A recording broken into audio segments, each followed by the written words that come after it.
Esta es la Tierra, y esta porción de acá es el Amazonas. Aunque parece una porción pequeña en relación con el resto del planeta, lo cierto es que cumple un papel enorme para la vida por su participación en el ciclo del agua y en la regulación de la temperatura. Vamos a hablar sobre esto y del papel que tiene la vida animal para ver la importancia de garantizar la conectividad entre la cordillera de los Andes, la Amazonía y el Océano Atlántico. Una metáfora muy usual para referirse a la selva del Amazonas es la del pulmón, por su intercambio de oxígeno y dióxido de carbono con la atmósfera, algo fundamental para que todos podamos respirar. Sin embargo, la selva va mucho más lejos, tanto así que sin ella gran parte de América del Sur sería un desierto. ¿Pero por qué?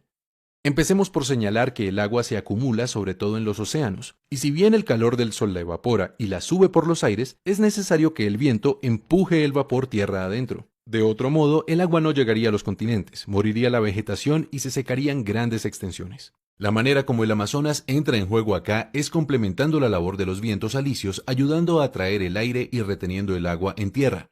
Esta es una hipótesis fascinante. Según ella, los bosques son también responsables de los vientos porque la transpiración de los árboles genera un vapor que cuando se enfría se condensa. La condensación disminuye la presión del aire y entonces se crean vacíos que succionan aire de los océanos hacia el continente. Este proceso, realizado a la escala de 600.000 millones de árboles que hay en el Amazonas, produce fuertes vientos de aire húmedo, casi como ríos voladores provenientes del Atlántico. Y así se generan las nubes y la lluvia que hidrata el continente. Ahora, dentro del continente aparecen los Andes. Ellos reciben el agua que traen los vientos, ayudan a retenerla con su vegetación y la distribuyen por toda la tierra con los ríos. Y los ríos llevan el agua de vuelta al océano Atlántico para que el proceso se repita.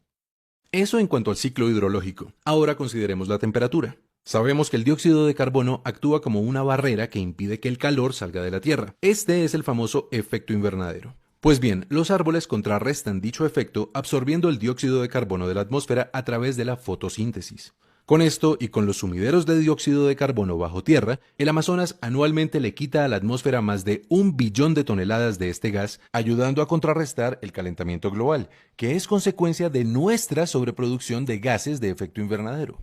Por otro lado, el Amazonas también regula la temperatura creando nubes, pues las nubes, especialmente las que son bien blancas, reflejan la luz del sol, y así impiden que llegue hasta el suelo y nos caliente en exceso. El bosque frondoso del Amazonas guarda bajo sus raíces grandes cantidades de agua, y entonces, a través de la evaporación y la transpiración de las plantas, genera 7 veces más vapor que el océano, es decir, muchas más nubes que reflejan más luz solar.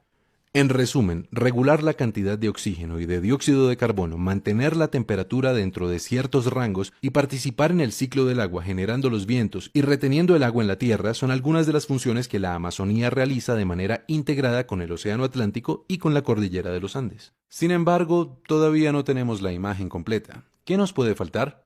Nada más y nada menos que la vida animal. Todos hemos oído, por ejemplo, de la importancia de las aves para diseminar las semillas de los árboles, pero cada animal, cada planta, cada insecto, también los hongos y los minerales, todos realmente cumplen un papel importante en los procesos físicos, químicos y biológicos de la Tierra. Porque pensando desde una perspectiva más amplia, la Tierra es un solo sistema, un organismo que se regula a sí mismo. Cada entidad que la habita es entonces una parte del engranaje completo, del gran organismo planetario. Y por eso, de la participación de cada uno, depende la resiliencia del todo.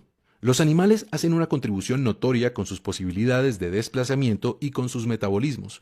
Pero hay un animal bastante particular, capaz de transformar de maneras nunca antes vistas la Tierra: el hombre. El mundo está poblado por distintas culturas con prácticas y creencias diversas. Los indígenas del Amazonas y también el hombre occidental son grupos humanos que, como todos, hacen parte del gran organismo planetario. Pero las prácticas y las creencias de estos dos grupos suponen relaciones muy distintas entre ellos y el resto de la naturaleza. ¿Cuáles han sido sus relaciones con el Amazonas? Empecemos por los pueblos indígenas. Si bien hay más de 400 culturas diferentes habitando la selva, lo cierto es que a todas ellas les es común una forma de relacionarse con la naturaleza. En su pensamiento y sus prácticas, ellos se fusionan con el aire, con el agua, la vegetación y los animales. Reconocen pues que sus cuerpos, su vida misma es interdependiente con la selva, y de esta manera se comportan como sus aliados. Son miles de años de relación entre el Amazonas y los pueblos indígenas en los que la vida ha sido perfectamente sostenible con toda su diversidad. Y sería un error suponer que lo logran porque no transforman la naturaleza. Hay evidencia de que una 10ª parte de la tierra alta del Amazonas fue suelo fértil creado por ellos para ser aprovechado. Se sabe también que han afectado la selección de especies por su utilidad en la alimentación y los rituales. Y en todo caso, llegaron a ser millones de personas habitando el bosque. ¿Cómo han logrado ese equilibrio? Con conocimiento. En la educación indígena se prepara al individuo para vivir en armonía con el entorno natural y social en que nace. Ellos se transmiten el respeto por los espíritus guardianes del universo, que los llevan a hacer un uso responsable de los recursos y a entender que el consumo afecta el flujo y la distribución de la energía en el sistema global. De forma que sus prácticas son coherentes con estas ideas y buscan mantener el balance que afectan con sus acciones. Así, por ejemplo, los indígenas del Amazonas solían cambiar la ubicación de sus asentamientos cada 20 años, con el propósito de permitir que la naturaleza se regenerara. ¿Y los occidentales? Bueno, su relación ha sido distinta. En lugar de sentirse como un ser integrado dentro de la totalidad, los occidentales se han concebido de manera separada. En su proceso de construcción cultural suelen crear una dicotomía particular entre naturaleza y sociedad. A la naturaleza acuden insistentemente en busca de la materia que les permite crear y sostener el espacio que construyeron para sí, la ciudad. Por eso, el Amazonas ha sido para ellos fuente de madera y petróleo e incluso un estorbo para la ganadería, entre muchas cosas que, en últimas, destruyen el equilibrio entre la selva y sus habitantes. Ha sido, pues, una comprensión insuficiente del equilibrio natural con consecuencias indeseables para la vida misma. Y solo hasta ahora, el occidental empieza a entender la importancia de que su civilización crezca de manera sostenible. Precisamente por eso es que hemos empezado una gran discusión ecológica global. Hoy queremos decir que un paso muy importante en dirección de la sostenibilidad es garantizar la preservación del Amazonas y su conectividad con la cordillera de los Andes y el Océano Atlántico, porque resulta que todas las funciones ecológicas que realiza este ecosistema no las hace solo como una suma de árboles y ríos, de ninguna manera. El Amazonas, el océano y la cordillera deben ser un continuo ecológico a través del cual fluya la energía y la información. Es decir, que fluyan los ríos terrestres y aéreos, el oxígeno, el dióxido de carbono y otros elementos, la roca sedimentaria y también la información genética y las prácticas culturales, para que todo esto en conjunto garantice la diversidad que da mayor resiliencia al sistema entero.